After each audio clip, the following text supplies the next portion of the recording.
Good afternoon and welcome to today's episode of NWCR's Removing That Liberal Blindfold for the 5th day of June in the year of our Lord 2025.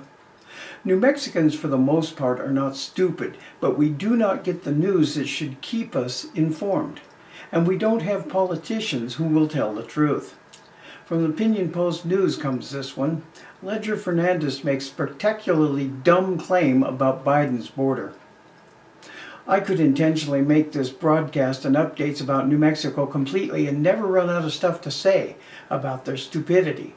But first, please like and subscribe to these videos and listen to the end so we can grow our network to work hard to save this great nation from the enemies we have from within.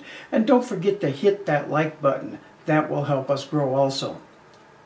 In a stunning display of denialism during the June 3rd U.S. House Rules Committee hearing, from far-left Democrat Representative Teresa Ledger Fernandez, New Mexico 3, attempted to rewrite history, declaring, quote, "But I do think that it is important that we stay rooted in fact."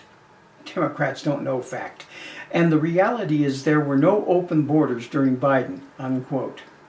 The comment quickly ignited a firestorm of criticism from the Republicans, border security advocates, and anyone familiar with the reality of America's recent border crisis.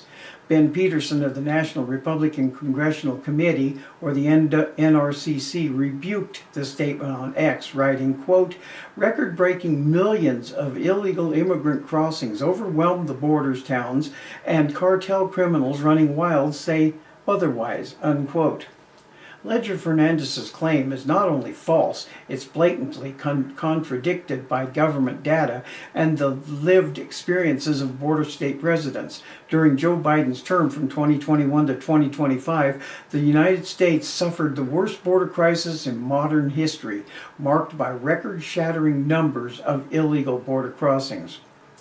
According to U.S. Customs and Border Protection, or CBP, more than 7.8 million illegal alien encounters occurred under Biden's watch, the highest ever recorded in a comparable time frame.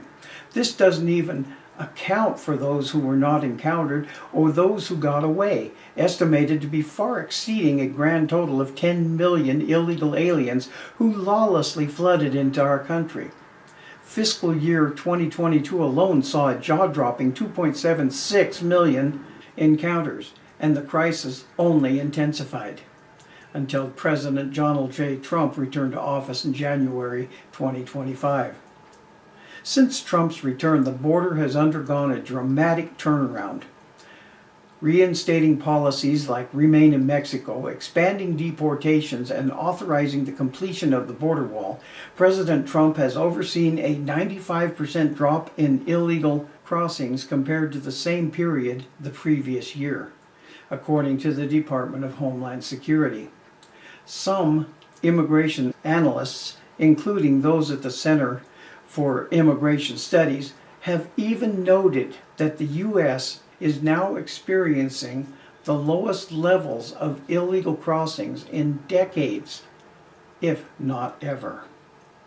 This resurgence of enforcement has also disrupted cartel operations and slowed the flow of fentanyl and human trafficking across the border. Clear proof that secure borders saves lives.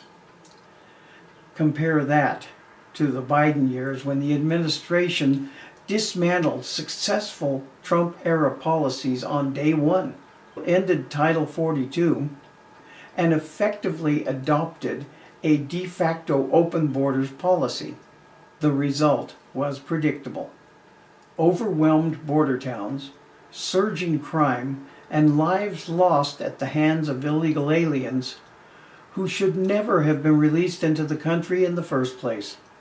One such victim was 22-year-old Kayla Hamilton, who was raped and murdered by an MS-13 gang member, allowed to enter illegally and placed into a resettlement program. Tren de Aragua gang members from Venezuela even took over apartment complexes and terrorized residents in places such as Aurora, Colorado. Mount Cristo Rey was also conquered by cartel smugglers under Biden's reign. Ledger Fernandez's desperate attempt to shield the Biden administration from accountability isn't just dishonest, it's dangerous. As a representative from a border state, her refusal to acknowledge the facts betrays her constituents and undermines the safety of all Americans. Her actions, along with those of her U.S. colleagues, Melanie Stansbury and Gabe Vasquez, to shield illegal aliens from accountability, also speak volumes. Vasquez represents the borderlands of southern New Mexico, where he faces a tough re-election, and I hope he loses this one. Thanks to President Trump, the border is finally being secured once again. But voters should remember who helped create the crisis in the first place. And now we'll remove the liberal blindfold. It's like I said in my last update, it's no wonder New Mexico continues to struggle with crime, drug trafficking, and cartel violence. We have nothing but politicians who cannot tell the truth, even if their own lives depended on it. Ledger Fernandez is a great example of this one. So is Tim Keller, mayor of Albuquerque, and our own governor, Michelle Lujan Grisham. From the Bible it says, from Proverbs 12:19, "A lie has a short life, but truth lives on forever."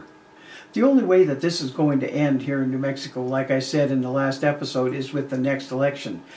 We continue to vote in Democrats who do things to this state, and then we only complain, then we will continue to get what we have now. A state in decline. Thomas Jefferson once said, "If ignorance is bliss, why aren't people more happy?" Folks, as long as we keep electing people who cannot tell the truth and keep reading the media that can't tell the truth, we will be ignorant of the truth, and we will continue to be unhappy. I remember back when I was growing up here in New Mexico, this state was a nice state to live in, because the people were happy. That is no longer true, and I blame the Democrats and the media on this one. Thank you for watching, and as I will always say, we shall not be ruled. NWCR is heard through Conservative Nation Media or C&M from behind that silver microphone of freedom with the voice of reason in this increasingly unreasonable world, where America always wins. Please subscribe to my video accounts on Rumble and YouTube. Our weekly show is heard on Podbean at 8 p.m. Mountain Time every Friday. Join us there. We continue to research and do our best to let you know what is really going on here in New Mexico and in America, so we can make informed decisions to help make this state and America great again. Have a good day, and God bless you all.